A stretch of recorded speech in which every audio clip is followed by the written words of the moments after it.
Inclusive, quem abriu as portas da Bandeirantes para Chico Garcia, fui eu que fiz ele passar na roleta Com pela uma simpatia que Ah, você não não foi o acredita. contrário? Não. Não. Não, Você que abriu as portas pra ele, Band em Porto Alegre? Eu cheguei e tava ela Eu achei lá. que ia sido ao contrário. Mas assim, pera, essa história é Eu tinha boa. certeza que em algum momento ele ia contar essa Essa história, história então é eu já boa. não antecipei. Porque eu Ele é acho... mentiroso, ele falou, eu que coloquei a Tainá. Não, jamais Isso falei é isso. resenha. Mas assim, a Tainá, provavelmente algum chefe lá falou pra ela assim, ó, vai lá receber um fulaninho que tá chegando aí. Isso em 2010? 2010. E essa figura desceu com uma cara, eu digo assim, Puta merda. ô, Chega aí. É que passou o eu crachá. tenho um problema, né, Chico? Eu sou legal, eu não Não. sou muito simpática. Não, tu é muito De legal. cara, É que as pô, pessoas de não cara te eu não sou conhecem. simpática. Não, de cara tu não é Não realmente. sou. Não, ela tem um problema. O que eu posso fazer? Ué, eu Ela tem uma carinha mais nasci com fechada. isso. Tem uma carinha mais fechada. É, eu tenho uma cara mais fechada. Mas é quem isso, conhece sabe que é da resenha. que- E você tava lá há quanto tempo? Eu tava fazia pouco tempo também. Eu tinha entrado na Band em meio de 2010. Tu tinha saído da Grêmio TV ali, né? Eu tinha saído da Grêmio TV. Foi o teu primeiro emprego num veículo, né? Foi meu primeiro emprego no veículo. Um Eu veículo entrei em tradicional. meio de 2010 na Band e tu chegou o quê? Setembro ali. É, foi bem pouco tempo depois. É. Então não é que eu era já a dona mandava- da Band, que mandava já, na parada já toda. conhecia tudo. Não! Alguém me mandou descer, estagiária, né? Não é só estagiária. Receber o abre a Francisco porta, Garcia. fulano. Aí eu, ai, que saco. Passou o crachá Passei pra o eu crachá pra ele passar a passar pela catraca. roleta. E aí subi. E ele, depois, obviamente, que ficou meu amigo e tal, falou, cara, a simpatia que tu me recebeu na Band naquele É uma dia, energia assim que... coisa, um foi ali negócio- que eu tive certeza que eu queria trabalhar na Band. Quase que eu dei a volta, mas vixe Maria. Não é. E como é que foi esse desenrolar depois da amizade de vocês trabalhando juntos? O Chico foi meu chefe, né? Porque depois, Acredita? ele entra depois Tá de mim, vendo? mas ele não entra Acredita? como estagiário, né? Eu era estagiária ainda. E aí o Chico vira meu chefe e eu já falei várias vezes pra ele, o Chico é um dos melhores, se não o melhor chefe que eu tive, assim. Porque o Chico é muito Joãozinho do Passo Certo, né? E eu sou um O que pouco... seria o Joãozinho do Joãozinho do Passo Passo Certo é faz as coisas bem certinho, é um pouco metódico, tem a escala desenhadinha, com uma certa antecedência. Isso, pra quem é chefiado, é ótimo. Então eu adorava ter o Chico como meu chefe. E a gente ali foi criando uma relação, assim, como eu produzia também os programas, que eu era estagiária, eu produzia programa de rádio e eu entrava no ar na TV. Então eu produzia, às vezes, programas que o Chico tava, jornadas que o Chico tava e tal, e aí eu ficava muitas horas ali, Legal. né? Então ali você vai, no fim das contas, criando muito vínculo com as pessoas, e certamente o Chico é um dos caras que eu mais criei vínculo, assim, na Band lá no Mas Sul. também porque a Tainá é o seguinte, ela fazia muitas coisas. E na Sempre. Band, nas praças, né? Porque a Band, né, é uma grande emissora nacional e tal. Nas praças a realidade é muito diferente do que as pessoas imaginam. Então todo mundo tem que fazer tudo. E eu como chefe lá, foi uma experiência que foi legal, mas... Não quero mais? Não era minha, porque é muito difícil, ainda mais numa realidade que você não tem tanto recurso. A Tainá é o seguinte, a Tainá, ela fazia muitas coisas e a gente tinha uma negociação muito boa, porque às vezes ela queria pegar uma prainha na sexta-feira, falei, tá bom, aí, né, só que Por isso que ela falou que normalmente... você era Fica boa, aqui. chefe. Mas às vezes o meu cobertor era curto, só, Tainá, pintou uma coletiva de última hora aí, preciso que você chegue mais cedo e tal. Então a gente sempre teve essa abertura. E a Tainá, nesse período, né, ela era repórter linha de frente. E aí a gente já começa até a conversar sobre isso, porque a Tainá foi uma das melhores perguntadoras que eu conheci Legal. trabalhando, assim. E lá no Sul é muito diferente no sentido de cobrança, no sentido de... os repórteres lá, cara, todos os treinadores que trabalharam na dupla Grenal falam isso. Lá a imprensa, irmão, é faca na bota mesmo, como a gente fala. E a Tainá, O ela... Roger Machado sentiu, né, na última coletiva dele. porque tava tudo bem. Mas quando vem a crise, irmão, e a Tainá, e aí tem a parada de ser uma mulher num universo muito masculino ainda, né? E era muito mais até muito mais. naquela época.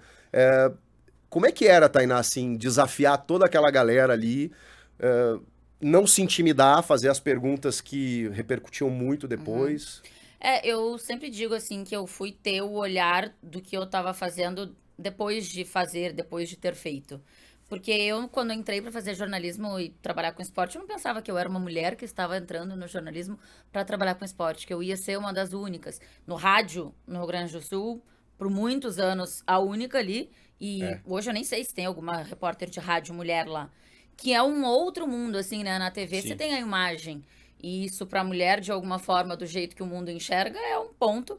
E quando é no rádio, você não tem a imagem, é só a voz. Então, incomoda a voz feminina, essa coisa que a gente ouve A até Tainá hoje. foi a Sim. primeira Que é um mulher a viajar pra fora do Rio Grande do Sul pra cobrir um time É, de emissoras do Rio Grande do Sul. Só pra vocês terem uma ideia, isso tem o quê? 10 anos. É Uma isso. coisa bem recente, né? É. Foi a primeira vez que uma emissora mandou uma mulher pra cobrir um Grêmio ou Inter fora de casa, assim, uma coisa louca. Então, eu não tinha muito essa percepção na época, e eu acho que foi bom não ter essa percepção, porque, eu enfim, também acho que acho. tinha muito menos pressão. Exato. Enfim, eu não pensava muito nas paradas. Tem algumas coisas que hoje eu percebo, né, que eu fazia pra passar despercebida de alguma forma, que era, eu fazia muito jogo de, todos os jogos de rádio que eu fazia, praticamente, eu fazia de boné, e sempre fazia de camiseta comprida, e o fazer de camiseta comprida era uma ordem lá quando eu comecei, quando eu trabalhava no Grêmio ainda, e fazer de boné era uma coisa que era algo que fazia eu meio que me igualar aos caras, porque os caras estavam Mas fazendo... isso era pensado?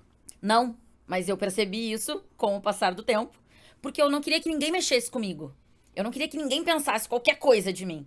Então, o ponto de não ser Que loucura isso, hein? simpática, sei lá, Caramba. também é uma questão, né? Você tentava se camuflar. Eu não queria.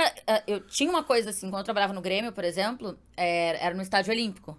Então tinha o estádio e no complexo do Estádio Olímpico tinha o campo suplementar, que era onde os jogadores treinavam e tal. Entre o gramado suplementar e o estádio, tinha o estacionamento dos jogadores. A sala da assessoria de imprensa era de um lado, o estúdio da Grêmio TV era do outro lado. Então, pra eu ir fazer programa lá e tal, tinha que fazer essa volta aqui. Em alguma época, o meu chefe pedia pra eu ir por dentro do estádio, pra eu não passar no estacionamento dos jogadores. Porque ele não queria que eu tivesse contato com os jogadores. E eu dizia, mas gente, eu vou entrevistar esses caras. Tipo assim, eu tô trabalhando com isso porque eu quero entrevistar os caras, porque eu quero ter contato com os caras. Então, tinha meio que uma proteção, e eu entendi que essa proteção, naquela época, de fato, era pro meu bem, assim, era algo de... Que era meio novo, né? Ninguém falar contigo, é melhor A que ninguém mulher fale no contigo. esporte. Eu No acho que era jornalismo. meio novo, assim. No Rio Grande do Sul, principalmente. É, O Rio Grande do Sul é um lugar mais conservador. isso. Então tem Mais essa machista. questão, assim.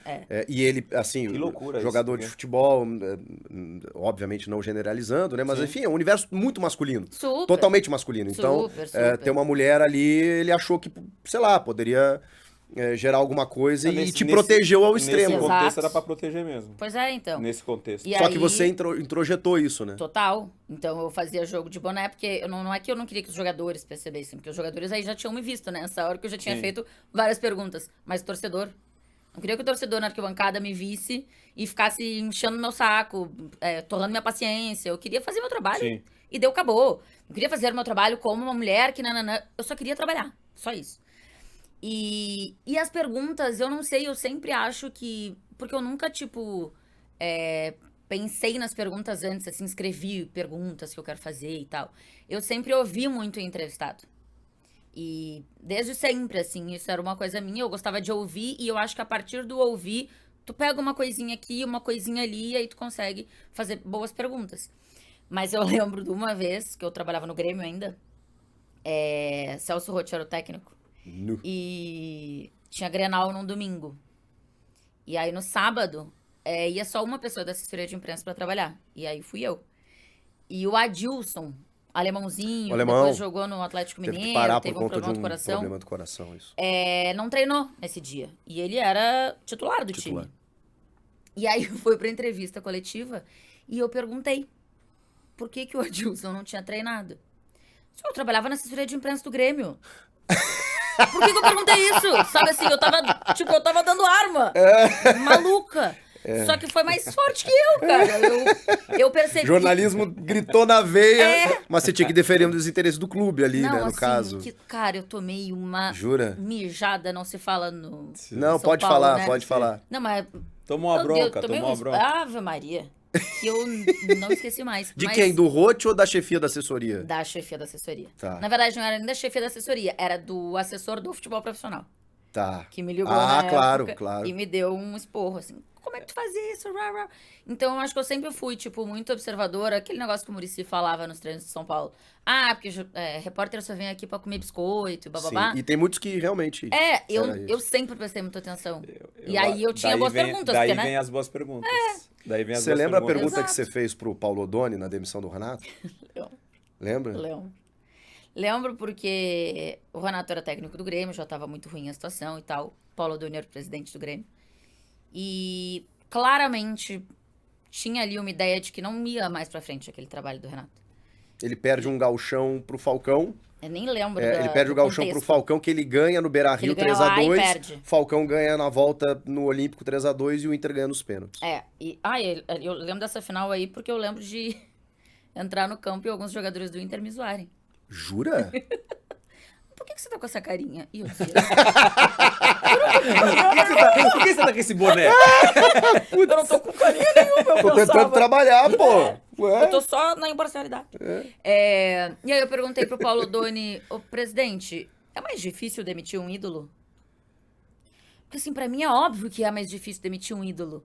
Como sempre vai ser difícil Mas demitir é que o tava Renato. todo mundo cheio de dedos na entrevista até então, porque assim, a gente sabia da pressão, mas ninguém confirmava. Só que o problema foi que a resposta dele demitiu o Renato.